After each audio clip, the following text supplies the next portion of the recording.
9% আছে ওনাদের। আমাদের এখানে মধ্যে যে বিষয়টা আমি বললাম যে 48%, এই কারণেই আমরা কিন্তু সেটা বাড়াতে পারছি না।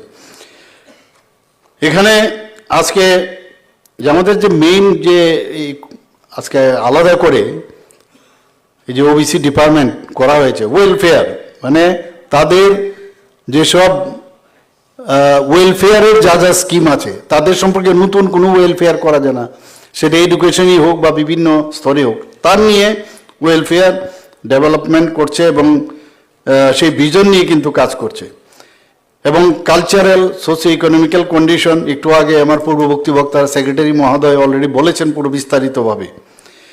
তো সেই জায়গায় দাঁড়িয়ে আজকে আমরা কিন্তু এই যে upliftment of socio economic condition of the OBC সারা ত্রিপুরাতে আমরা তাদের যে অ্যাকশন প্ল্যান সেগুলো প্রতিনিয়ত কিন্তু বানাচ্ছেন।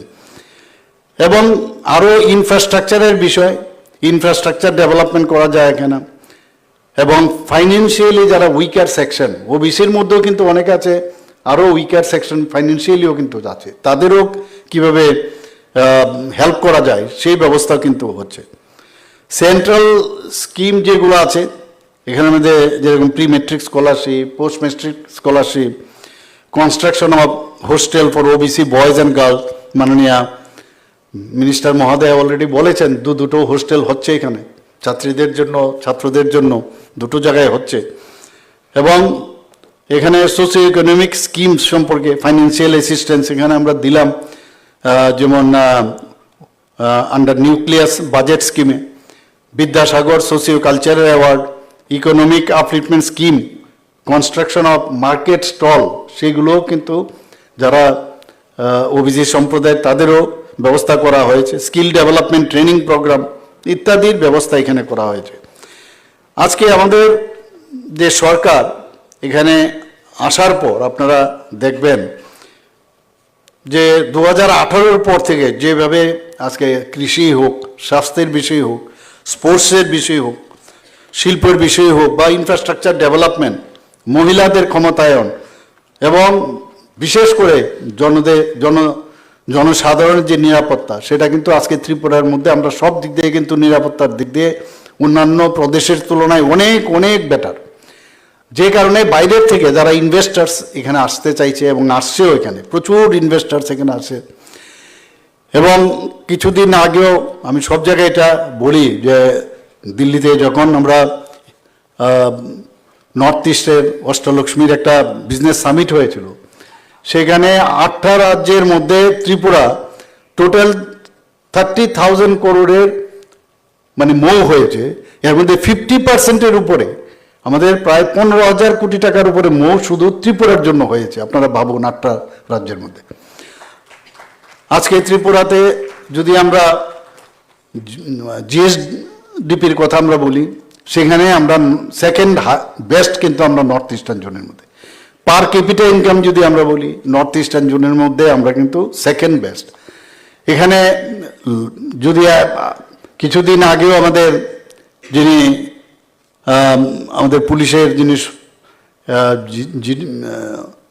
আমাদের যিনি টপ পুলিশিংয়ে আছেন, উনি কি বলেছেন যে 20 বছরের মধ্যে ত্রিপুরাতে একটা ইতিহাস হয়েছে, 20 বছরের ইতিহাসে প্রথমবার 8.2% ত্রিপুরাতে ক্রাইম রেট কমেছে। এটা ভাবা যায় না কোনো দিন। তো সেই কারণেই মানুষ বাইরের থেকে এখন আসছে। নীতি আয়োগ আমাদেরকে বলছে ফ্রন্ট রানার স্টেট হিসাবে ডিক্লেয়ার করেছে। আমরা প্রায় 347টার মতো ন্যাশনাল লেভেলে এবং আঞ্চলিক স্তরে আমরা প্রাইজ পেয়েছি।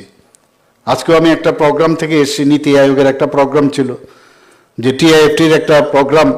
সেখানে দেখা গেছে যে মানে 8টা স্টেট না, বাইরের থেকেও প্রচুর রাজ্য, আজকে প্রচুর সেক্রেটারি, চিফ সেক্রেটারি পর্যন্ত এখানে এসছেন।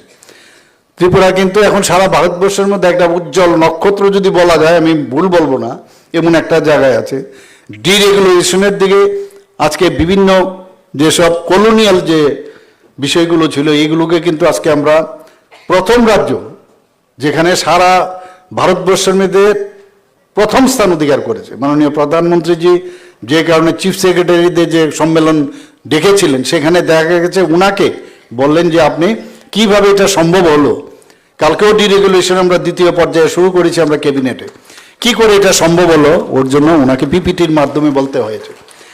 এবং উনি কি বলেছেন যে आप लोग देखिए इतना बड़ा सब बड़ा बड़ा राज्य है और छोटा सा राज्य है, उनसे सीखिए कैसे किया है।